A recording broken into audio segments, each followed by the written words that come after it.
Siamo davanti alla chiesa di Sant'Orsola a Vigo di Cadore.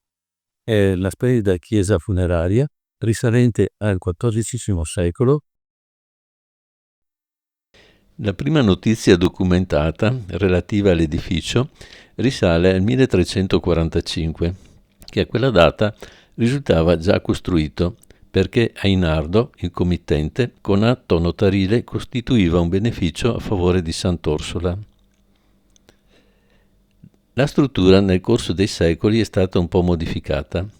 Nel 1697 fu aggiunta sul lato nord la cappella di San Lazzaro e una piccola sacrestia. Si aprirono anche, sopra la porta principale e gli affreschi, una lunetta, lateralmente all'ingresso una piccola finestra quadra. La chiesa è stata restaurata tra il 1994 e il 1997 dalla Soprintendenza per i beni architettonici e il paesaggio del Veneto orientale ed è visitabile. La decorazione pittorica esterna è data da 3 diversi riquadri e ai 2 lati della porta d'ingresso sono trecenteschi e raffigurano San Cristoforo, protettore dei viandanti, e l'altro riquadro la Madonna con il bambino. Tra la porta e la lunetta sovrastante si trova invece Sant'Orsola in gloria del XVIII secolo. La costruzione è relativamente piccola ed è costituita da una sola aula rettangolare.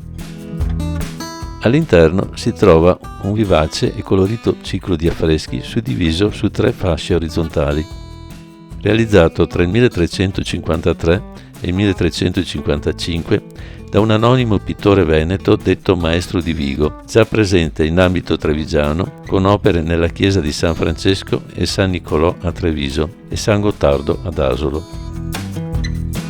Il committente fu un erede di Ainardo, Pandolfo da Lienz. La prima parte del ciclo pittorico, che sale dal pavimento, presenta un originale velario, cioè un tendaggio colorato decorato con motivi geometrici floreali. Il velario è sostenuto da 3 personaggi in abito del XIV secolo. Sopra il basamento affrescato, come una tappezzeria, si presenta la storia di Sant'Orsola, distinta in 10 riquadri, con sottostante una didascalia di spiegazione in caratteri gotici. Sovrastante l'altare, un affresco raffigura la crocifissione.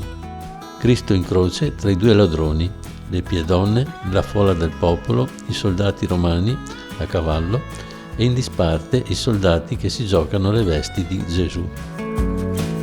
La volta azzurro scuro è costellata da piccole stelle scure e sopra l'altare emerge la Madonna in piedi con il bambino in braccio, tra i simboli in tondo dei 4 evangelisti. Nel centro della parete campeggia un bellissimo flugel altar in legno dorato realizzato da Michael Part, 1480-1559. Vediamo la Madonna in trono con bambino tra Sant'Orsola e San Giovanni Evangelista e lateralmente altre coppie di santi inquadrate da colonnine con racemi vegetali.